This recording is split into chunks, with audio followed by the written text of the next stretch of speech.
afternoon to everybody. I hope it's a tough time for you also and me also after lunch. But anyhow, I'll try to make it interesting. So about this why for me started in around 2022 when after post-COVID, when the lot of changes were happening in the society, in work culture, in academia, in perception. And somehow I got curious and to know about the future aspirations of the people from one of the remotest part of the country, that is Bastar.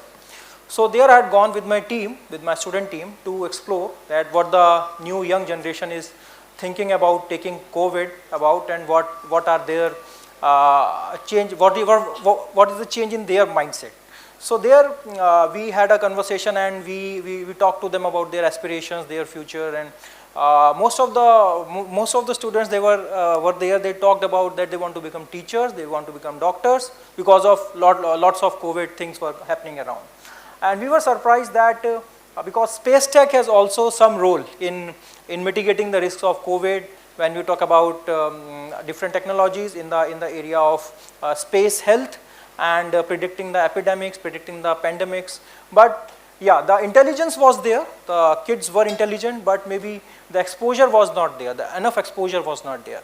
So that was the one thing that surprised me, and I thought to like work on this why.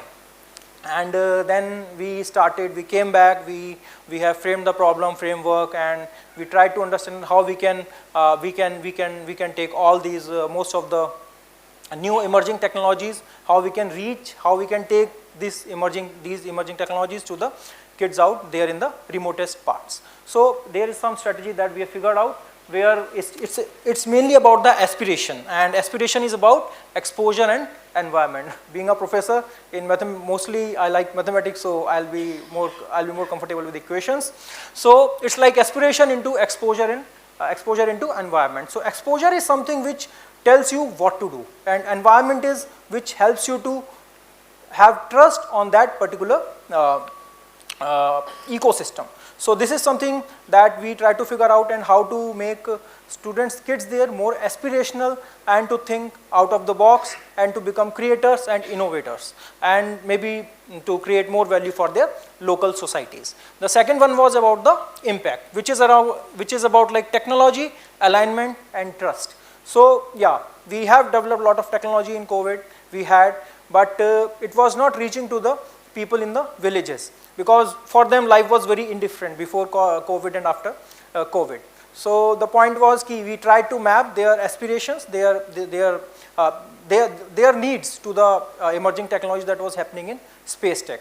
So yeah, we tried to build their trust, so the trust in the technology, trust in the local government, trust in the people around, that whatever the emerging technologies are coming up, they are helpful for them. And then the alignment. The local alignment is also very important, because then only the kids there will be able to map their needs to the upcoming technologies. So this is something, the challenges we came across, and finally we come up with the solutions. The third important thing is gravity, which is uncertainty divided by community. So gravity, in the sense, it is like maybe mostly it is about the conditioned mindset, the biased mindset, which stops us to innovate or to explore new things or to explore new areas when we come up with something a COVID, okay, a calamity like COVID. So here when we talk about the uncertainty, it is about the mistrust on the system, or because of lack of mentorship, or because of lack of clear vision.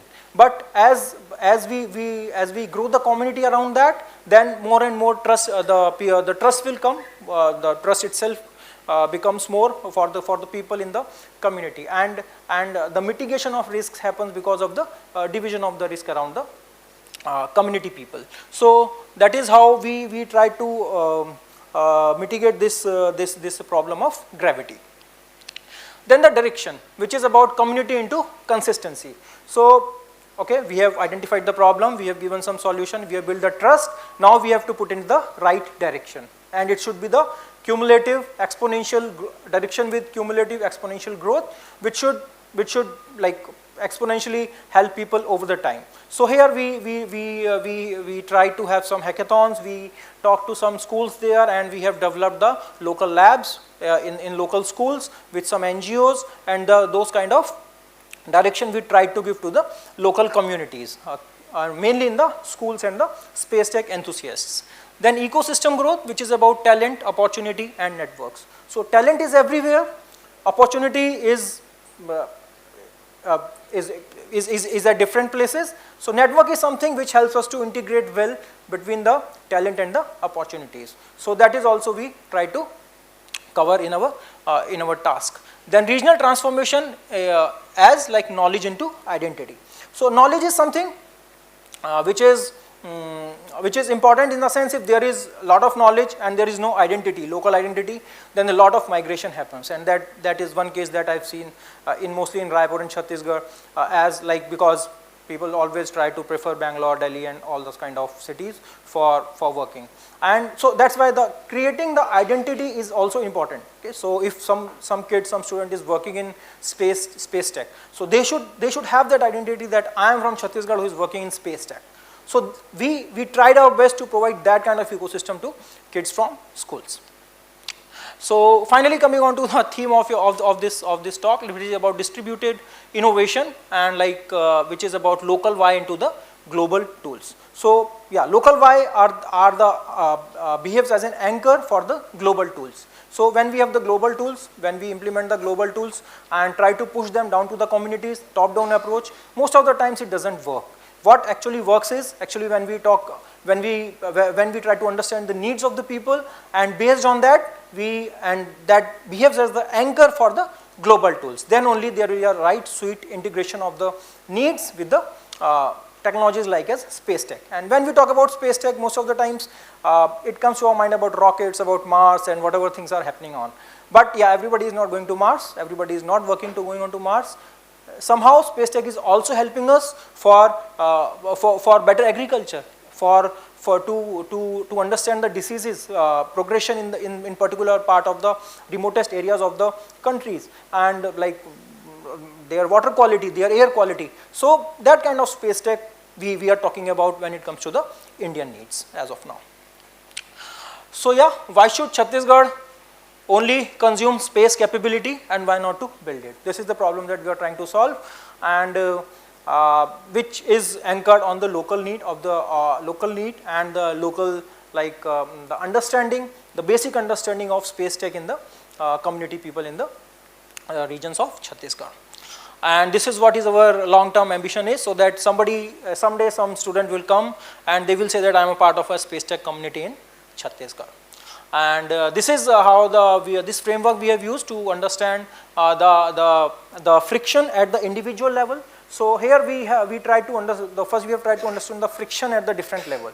At the individual level itself, there is a cognitive friction, there is a psychological friction, and then we have the friction at the community level, then at the ecosystem level, regional level, and finally the global alignment. So this is on these lines we have opened this Center of Space and Interplanetary Exploration at NIT Raipur in December 2024, and since then we have got a lot of traction. We have done NASA Space App Challenge, many hackathons we have done. We are able to build a community of around 2,000 space tech enthusiasts from Chhattisgarh, and we were not ourselves knowing that yeah, so many space tech enthusiasts are there in the state, but in the region. But the point is, yeah, when they see something, when they build trust on some ecosystem, then they themselves want to work over it. And we try to remove the resistance at whatever level we can, by talking to government, by talking to other NGOs, and we are also working with ISRO, and recently we have a few MOUs, international organizations working in space tech. So yeah, building a space tech ecosystem in Chhattisgarh is what is our typical why is. So I want to leave you with this thought.